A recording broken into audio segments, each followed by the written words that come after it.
One time, a leader, an executive actually, he gave his reporting leaders a list of items that he wanted us to follow. So we thought, okay, this was the beginning of the fiscal year. We'll follow them. And we sat around the conference room and we all read the list. And we started looking at each other like, what is this? And he saw our faces. So he said, what's going on? And we were like, sir, we understand the first one. And it was about 10 items. We understand the first one, but there are about 5 or 6 items that we don't understand. Well, he became annoyed at us because why is it that you don't understand? They're clearly written. And we had to tell them, we don't understand based on your writing what you actually want us to perform. And he continued to become, he was just more annoyed at us than ever.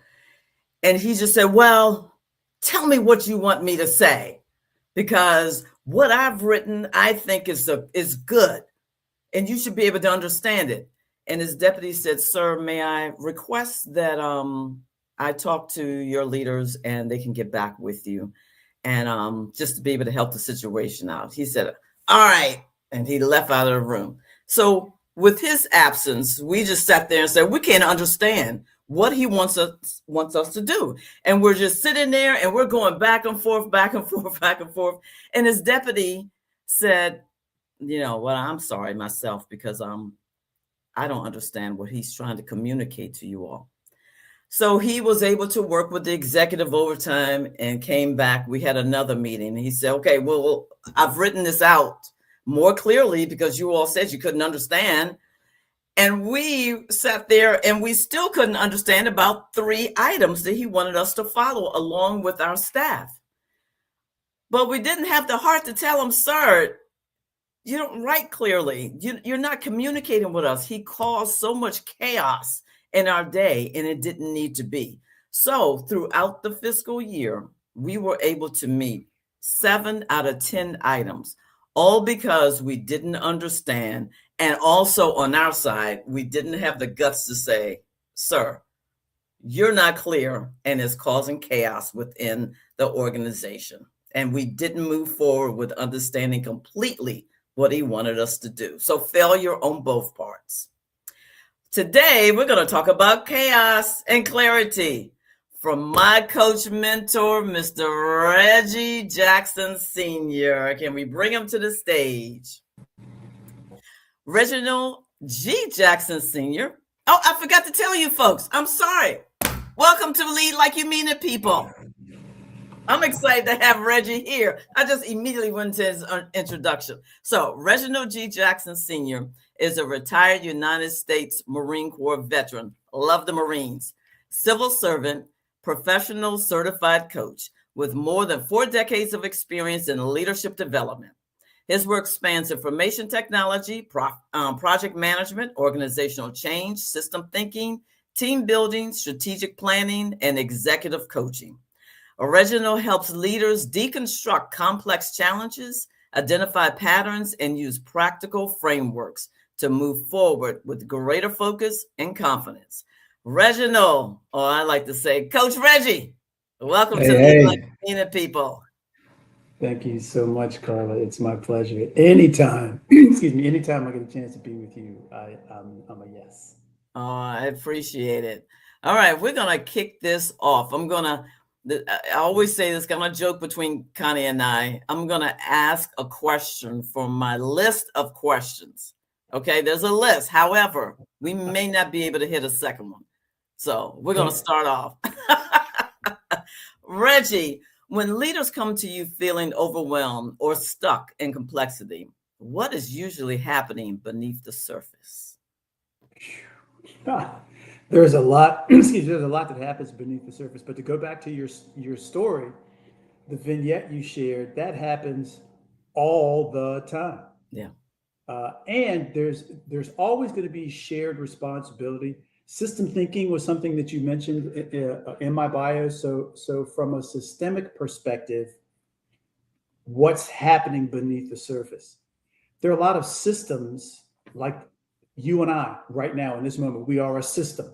Mhm. And it's nothing more than another word for relationships. So think of all the relationships and how they interact with one another. When leaders come to me and they're looking for clarity because they know something's off. They may not Yeah. be sure exactly what it is, but through a series of clarifying questions, I want to find out, what's going on in your world. What do these systems look like? Do they talk to each other? In the way you communicate with your staff, particularly your direct reports, what are those relationships like? Do they look at you like the dog that hears something strange it can't figure out? Yeah. And so it's really important to get to the heart of it. The other thing you mentioned in my bio, and I wrote it, is patterns. So what's the pattern here? The pattern is I give my staff, direction, or I have this conversation, and I always have to give more information because clearly they're not understanding what I'm saying. Yeah. Wink, wink. It's because you're not being clear. Yes. Sometimes I wind up doing it myself. So there are a lot of problems that are created from poor communication. Mhm. So one of the things I tell my clients is, I help you turn chaos into clarity through systems and processes. The process could also be a framework. One of the frameworks I use all the time when I'm talking about effective communication is an acronym. We all know acronyms. You spent time in the government, so did I. The acronym is RICE. It's super simple. It's only 4 elements. It's easy to remember. RICE, RICE, resonate, informative, compelling, and efficient. Now, it's not linear when you use RICE to become a more effective communicator, but you want to make sure the message resonates. It's something that the people you are communicating with, whether it's verbal, written, or otherwise, even a presentation, is it something they can associate with? So does it resonate? Informative. That's something you need to tell them about or something they need to know more about. So there's some information that you need to share. C, compelling. It's got to be sticky. It needs to be something that's meaningful, which also means you need to understand your audience enough or well enough to know what's meaningful. E is efficient. Use as few words as possible. So if you're using as few words as possible and you're giving them information they need to know or need to know more about, it's compelling to the point where it's memorable. They can walk away with it. Like RICE is compelling. It's sticky. And then are you using language they can understand? Where resonation is concerned, a prime example is that leader who's on the threshold of senior leadership. So no longer are they successful at just being the subject matter expert or the smartest person in the room because they know their topic. Right. Now they're sharing information with other business leaders as far as different lines of business. So you're in sales. There's also marketing. There's engineering, maybe. There's finance. There's IT. You need to understand their language well enough or what resonates with them in the way you communicate with them. So if you're an engineer, you're not going to be able to use the same language with someone in finance because it just doesn't work. So does it resonate?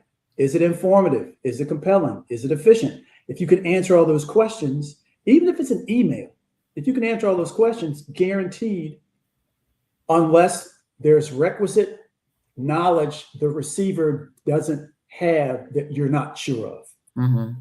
But under normal circumstances, if you follow RICE, your message will be clear enough. And it may not be crystal clear, but at least it will minimize the number of questions that people ask because they already have enough information. Now you're going to get into what really matters. You're going to get into the areas where clarity is best created when people are asking you really granular questions, some of the things you didn't think about, which is why you have that team to support you, whether it's a project or it's an ongoing initiative, or it's even driving toward the mission of the organization. So When you say E, did I get it? Am I correct? Yeah, Efficiency? efficient. Okay, Yes. efficient. So, and I'm glad you mentioned the story. So I remember seeing the list, and there were paragraphs. Each point that we had to follow, there were paragraphs. So they were wordy. And as we're sitting there, we're thinking, okay, what is it that you're really saying? And it's like you're saying, it wasn't efficient. It just wasn't clear. It wasn't concise. And that threw us off because it was almost like, I want you to do certain things, but I'm going to word it. And so much so that to impress you. I don't know if that was if he really thought that, but it was very wordy. Whereas we were lost with all the words. It didn't clearly tell us what we should have performed. Yeah, if you can, so another thing that I talk to my clients about is, excuse me, what I call a stream of consciousness. Just get it out, put it down, record it, whatever it is you need to do. That's the first step. So you don't lose anything. Don't worry about trying to make it look nice. Don't worry about typos. And I know a lot of people use AI now, so that may not even be an issue. But get all of your idea down. Then look through your idea and circle, identify, highlight the key points that you can then condense to make it even shorter. And then how do you say this in, say, 15 words or less? I'm sure you can. The responsibility is going to be on you as the communicator. Yes. To deliver your message. Yeah. And if you don't do that, then whoever receives the message, your audience, they can't do their job, which is to interpret what it was you said and then execute. And then I think that sometimes you have within an organization a particular culture that will say that you need to communicate in 1,000 words, which you can communicate, as you said, in 15 words. So I'm going to put it all out there, but it really, I need to give you one sentence, maybe two. But there is a culture that actually has that. Make it wordy, dump them with information, and it's really not information. No, it's not. As a matter of fact, you and I both go to conferences. We've presented at conferences. If you have the title of a presentation, you should be able to read it and know what you're in for. Even if it has a subtitle, it's still going to be less than 15 words. That's tough for some people. It is a skill, and it's something we need to know and learn, because that's how we're going to be more effective communicators. Yeah. Talk to me before we move on. Talk to me about more so, because the C, that's communication. Did I get it right? Compelling. Okay. Yeah. So talk to us more about the compelling part of communicating. So if you think about something that is time sensitive, it's important that you communicate that. If you think about something that's high visibility, it's important you communicate that. If you think about something that's volatile or that is risk involved, that's compelling also. What is it that's going to stand out if this phrase, if this sentence auto highlighted itself for the thing you want people to walk away with? What is that? That's compelling. And it's still incumbent upon you as a communicator to make that clear. This is important. I need you to know this. Yeah. And this part of what's important is absolutely critical. C could be critical depending on the environment. If you're in cybersecurity, or if you are, dealing with some threat, it could be critical, right? The C, and all of those C's still point to compelling, the thing that stands out, almost like a neon light or a flashing orb, something that draws your attention. Hmm. Yeah, because as I thought back, it wasn't compelling. Um, the communication was not clear. It was just, and I still say it, it was just a lot of words on a paper. You know how sometimes people say that using ChatGPT can be chatty? That's how it actually felt. I just felt like a lot of words. So that's so interesting. It's something about having clear communication, how it impacts it impacts the receiver, but also the receiver's view of you. Because then we start thinking, well, first, you don't know how to clearly communicate. And you don't, with not being able to communicate, we know that you really don't know what you really want to say to us. So you're not clear. 100%. 100%. And I can tell you how that plays out in a couple of different ways that come immediately to mind for me. For you to maintain someone's attention, not capture it, but keep it. Mm-hmm. For you to keep someone's attention, you need to do everything you can to minimize whatever alternate conversations they have, whatever internal conversations they have. Okay. So your presentation matters, right? Like how you're dressed. Mm-hmm. If it's, in real time. Before we got started, I asked you about my background. It's blurred, right? Like you obviously I have a ceiling fan, but I don't want to draw unnecessary attention, because that means your focus is going someplace else. Mm-hmm. So in situations like that, you want to make sure that you have minimized as many distractions as possible, and your communication can be a distraction. Or let me rephrase that.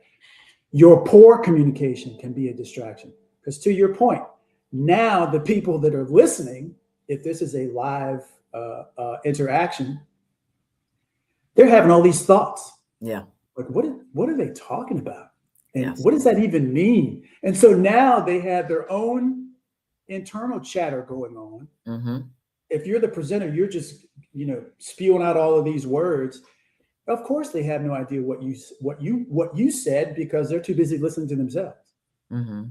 So one thing I've seen on social media, when we're speaking of leaders and people who are communication experts, strategists, what have you, is that I've heard, don't ask, does this make sense? Well, that's something that I've asked all the time, because just because Carla can understand it in my head doesn't mean that Coach Reggie will get it. So sometimes I have said, does that make sense? And sometimes people have said, no, it doesn't, or part of it.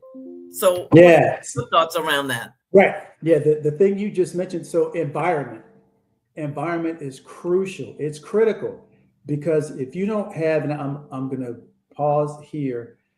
We're hearing a lot of buzz regarding the phrase psychological safety. Yes. Okay. This isn't just my take. It's a state of being, and the only person who can ensure psychological safety is the person themselves. I can't make you feel psychologically safe. Agree. We can co-create a space where hopefully you feel safe enough. Mm-hmm. Because you could feel psychologically safe in a conversation with me, until I mention something that makes you feel unsafe. Yeah. And not necessarily because of, not necessarily of me, but maybe it's a situation that, like, I've made mention about something. And so now you're thinking about that, and your brain has taken you to another place in time, Mm-hmm. and you no longer feel safe. Yeah. Yep. Now, if we don't have a relationship that's open enough, strong enough, where you feel courageous or vulnerable enough to share you no longer feel safe, I'm going to go on my merry way and have absolutely no idea what's going on with you. I'll give you a prime example. I was in a training, and this was months long, systemic coach training, right? So for coaches, and systemic team coaching, sorry. And we divide up into learning groups. So one of my colleagues of mine and I in the learning group were responsible for running this particular practicum. And we had these images of different animals or different creatures. Cut to the chase, everyone was asked to choose the image that best described how they were feeling in that moment. Also about the exercise we were doing. One of the teammates in our learning group shared with us later, "I'm so sorry if I seem distracted. I've closed my eyes because I have arachnophobia. And one of those pictures is a tarantula. And I can't get that out of my mind." Wow. Never would have thought of that. Yeah. Never would have crossed my mind. But because she felt safe enough to let us know, "Hey, I'm checked out right now." Yeah. Because I have this phobia. Mm-hmm. And I am really freaked out about this spider. Like my eyes are closed and I can still see it. Mm-hmm. Mm-hmm. So I'm letting you know I'm not with you guys 100% right now. Now that's a little bit extreme, but if you have created, as a leader, if you've created an environment where people don't feel safe enough to say, "I don't understand this. Yeah. This isn't clear to me. This doesn't make sense. I'm not sure what you need." Because you've been in these conference rooms before where the question will be asked, "Any questions?" Mm-hmm. No one says anything. They have questions, they just don't raise them. Right, right. And so it's incumbent upon all of us in our conversation, not just in business, but in our relationships in general, to co-create, to have in our relationship an agreement where we can say, "I'm not so sure about that. I don't feel comfortable about that. Mm-hmm. I don't understand what it was you said." Whatever the case, if there's dissonance, Mm-hmm. we need to come to one accord where there's harmony in the conversation and not dissonance. Yeah. And it takes time for a leader to get there. At least it took time for me to allow the team members to say, "Carla, I know we're sitting here, but this is a dumb idea." And the first time, and they weren't saying it to criticize me, just overall. And the first time we started having conversations like that, I thought, "Oh my gosh, my little feelings are hurt." I tried not to convey it or show it on my face. I'm a lousy actress. But then I said, just with them, they felt free to say that, because throughout my career for years, I never felt free to say that.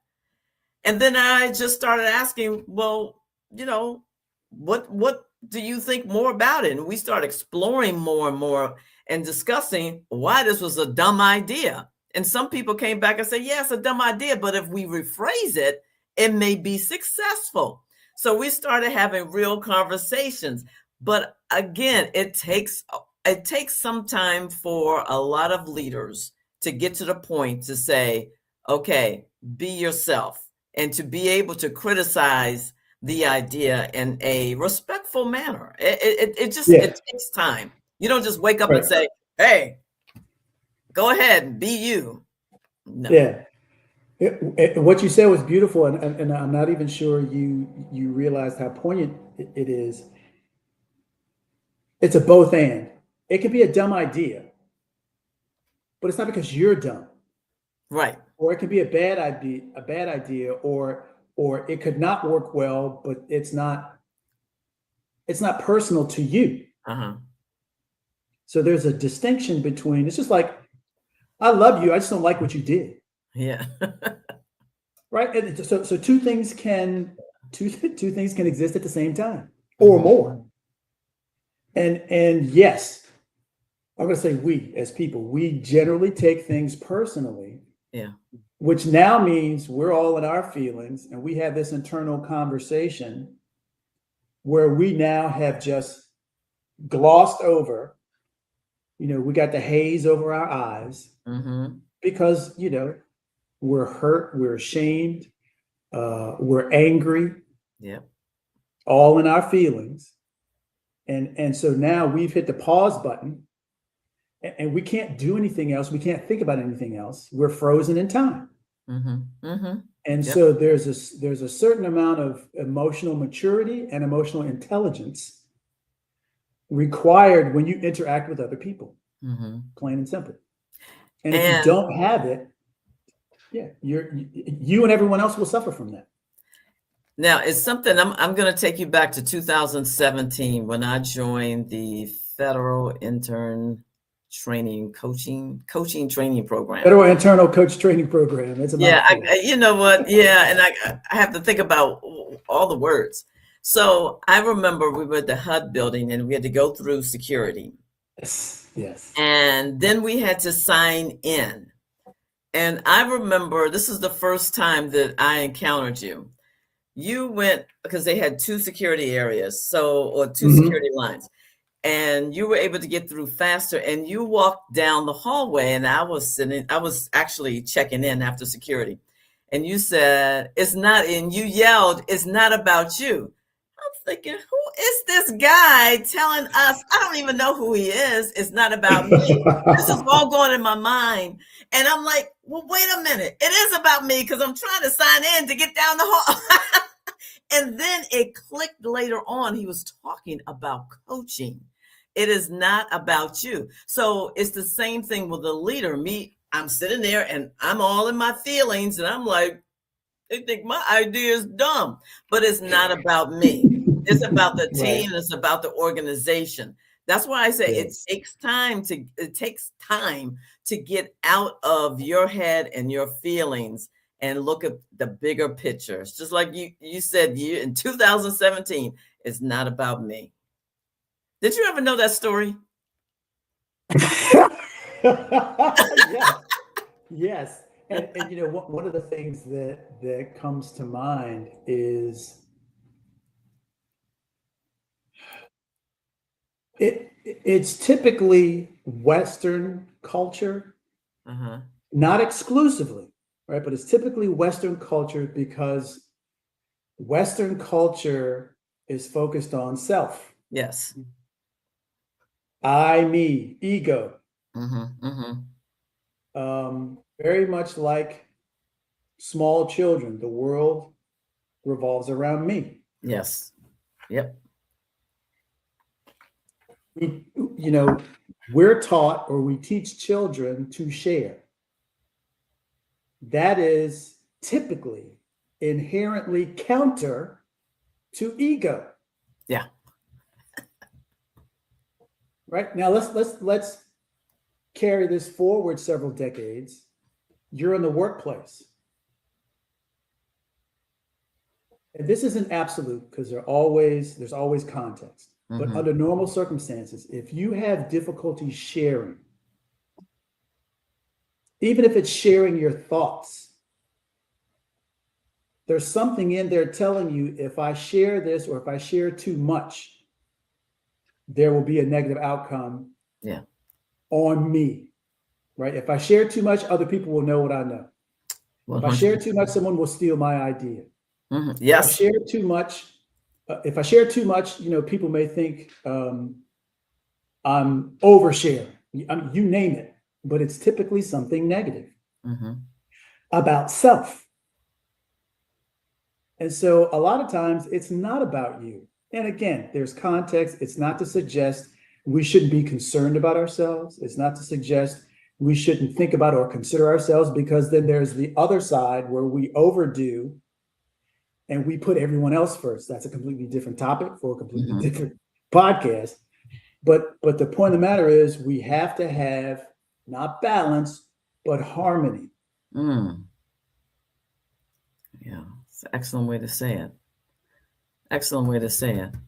So, talk to me about how you would apply rice to your relationships with your adult children. Ugh. Yes. So before I even answer that, I will say on a broad, uh, from a broad perspective, coaching saved my life. Mm. Um, where children are concerned, and I have adult children, my children have children.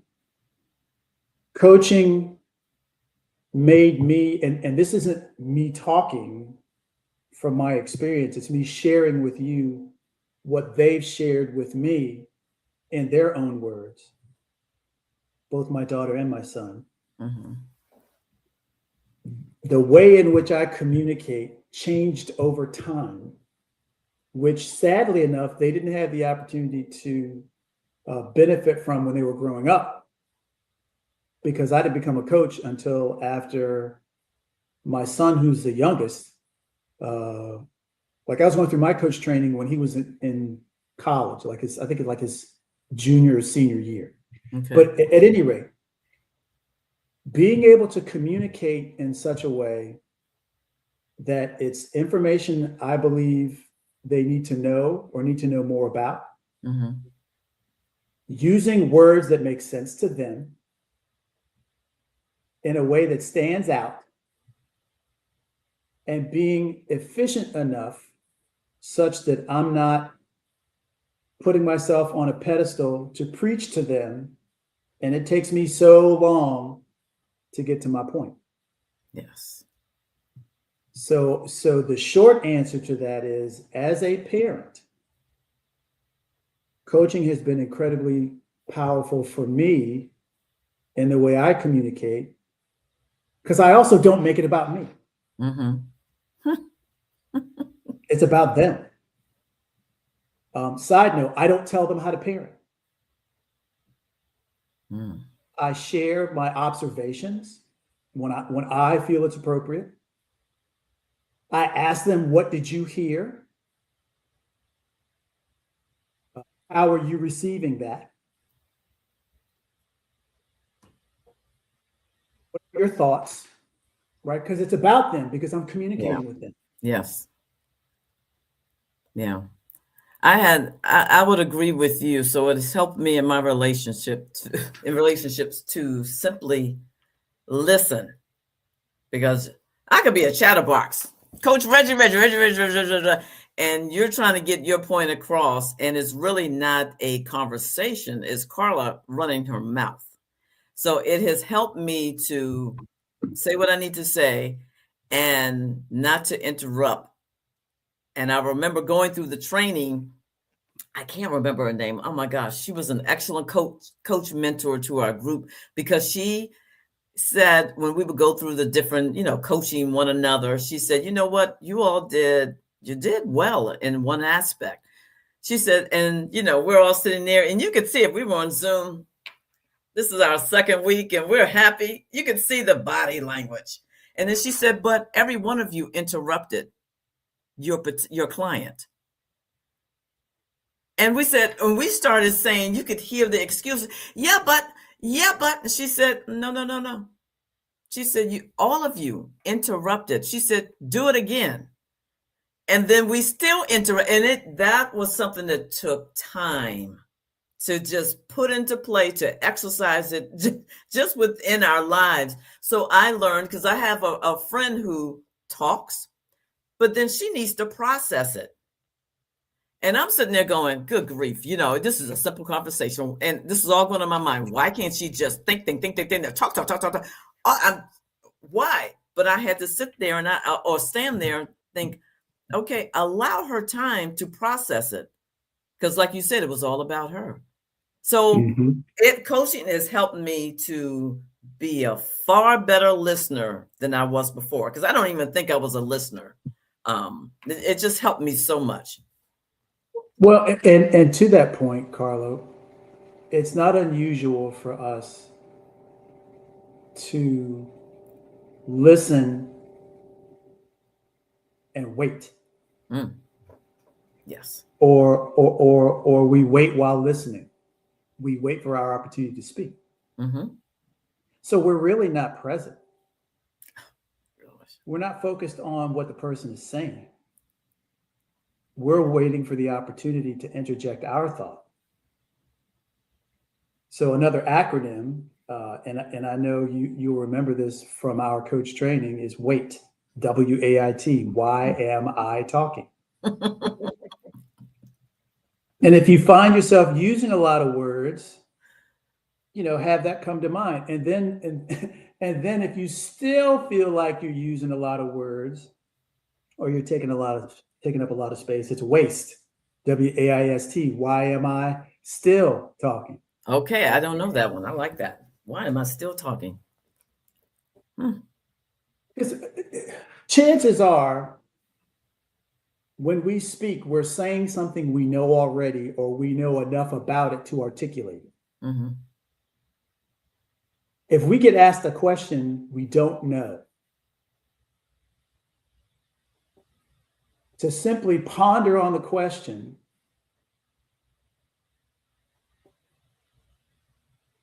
you know what,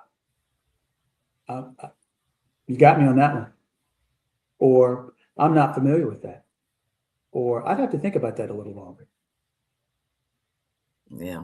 And sometimes, especially in coaching, if I ask a question and there's no immediate answer, I'm like, now we're getting somewhere. Because if you have answers to everything, you're not learning. It's not evoking awareness. It's not giving you a space to reflect. Because if your immediate response, or if your immediate reaction is to respond with words, Mm-hmm. it's something you know already, or something you feel is necessary to say. It's not to suggest that you don't have things necessary to say. But if someone is speaking,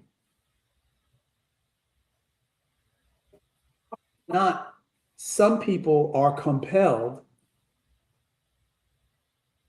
to give their story. Yeah. Or to add something to it that's related to them. Oh yeah, I remember when I was, or that's very similar to, blah, blah, blah, blah. It's like, it's not about you. Mm-hmm. Okay, Coach Reggie, I hear it again. It's not about you. What, like asking yourself the question, what is it they're really wanting to share with me? Yeah. Now, you could respond with, wow, that really makes me think about blah, blah, blah. Thank you so much for sharing that. Because even though their share isn't about you, you can let them know what they said had an impact on you. Mm-hmm. Or that it gives you, like, it evoked awareness for you. It gives you another way of thinking, or like it shifted your perspective. So how we're communicating in that way is helpful, because if that person is sharing something with you, they are the communicator. It's their responsibility to use words, phrases, to use language that resonates. It also requires us to be far more, there's another I, it requires us to be far more intentional with the words we use. Mm. And if we're intentional with the words we use, sometimes it also means the pace or the tempo of our speech slows down, because now we're thinking about what we're saying. Wow. There's more care in our word choice. I'll give you a prime example. My daughter has, my daughter has 4 children. My son has 2. So her 2 youngest and my son's youngest are close in age. 2 of them are 6, and the very youngest, the baby, is 3. So when the 6-year-olds get together, if I have conversation with the both of them, the words I use are going to be much different from the 3-year-old. Absolutely. Right? My daughter's second oldest and my son's oldest are months apart. And they're more like sisters than cousins. But at any rate, the words I use with them or the conversation I have with them, the manner in which I speak to them is going to be different from the 6-year-olds. Now, it makes sense, however, when we look at professional maturity or when we think about vernacular from a generational perspective.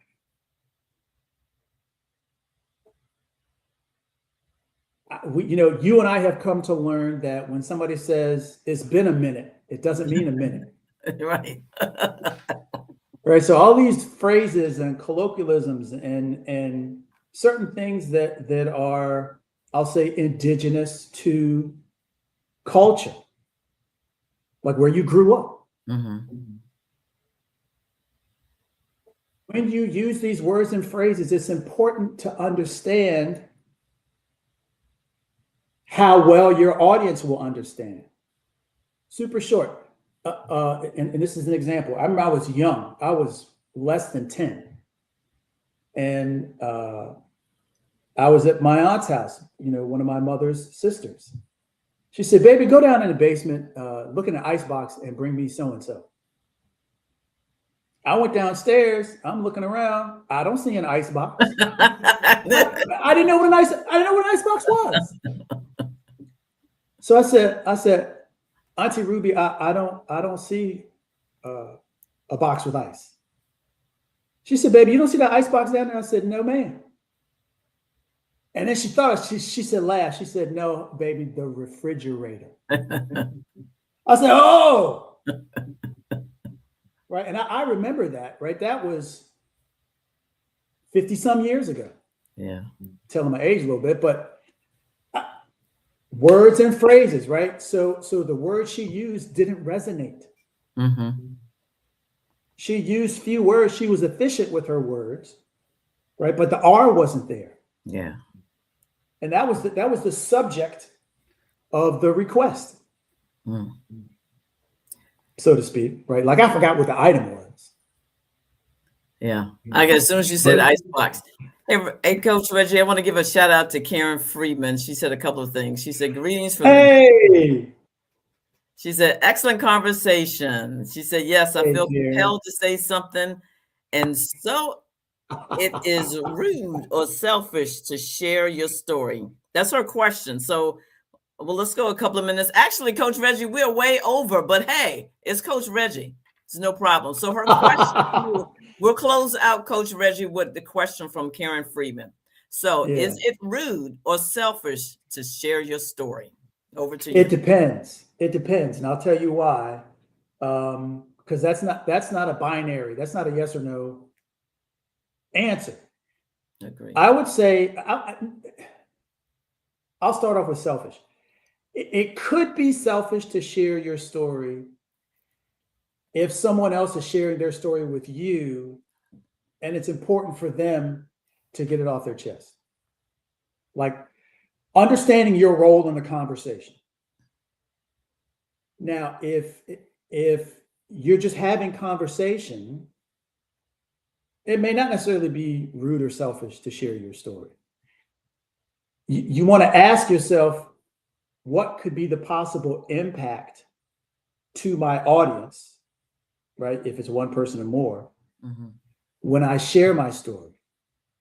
Is my story relevant to the overall context of the conversation? It could be, right? Because you could just be sitting around having conversation. Yeah. That's different from if I come to you, I have an agenda with my share because it's something I need you to know. And then you take the spotlight to share your story. So now I may not even know whether you heard me or not. So now here's another internal conversation I'm having. Was he or she even paying attention when I was talking? So there's some clues to pick up on. So Karen, it's a great question. It can also be a complex question. I would say there are times where it isn't rude or selfish to share your story, and other times it may be. It all depends on the impact of when you share your story. Yeah. And I would say also, let's say you're an employee and you're speaking to your leader about a particular situation. Let's say something as simple as, I need to be off this afternoon. Then they're like, well, wait a minute, it's 12:46. What do you mean this afternoon?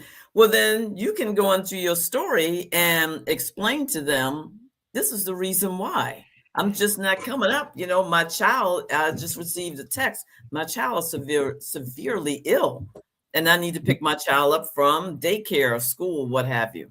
So I would say, yeah, it depends on, I agree with you. It depends on the situation. And definitely. Well, Coach Reggie, Yeah. I need to close out. And you know, I could talk to you when we're on the phone, you know, we can go an hour or more. Indeed. Indeed. I thank you. I want to thank Karen Freeman for chiming in. Appreciate your question. Coach Reggie, thank you so much for coming. It's been a pleasure to hear your knowledge, your experience, your wisdom. I certainly appreciate it. And that you're coming quickly. We just spoke yesterday. So thank you very much. It has been my pleasure. And for those of you out there, you can join if you're interested. You can join my newsletter. Connie will have it in the comments. You'll have an actual email address that you can contact us for our daily newsletter, and also information about Coates Consulting Group. Again, thanks to Coach Reggie. He is awesome. Anytime I call him, Coach Reggie is always there. Coach Reggie, thank you again. And we'll see you all in 2 weeks on Lead Like You Mean It, people. We're out of here.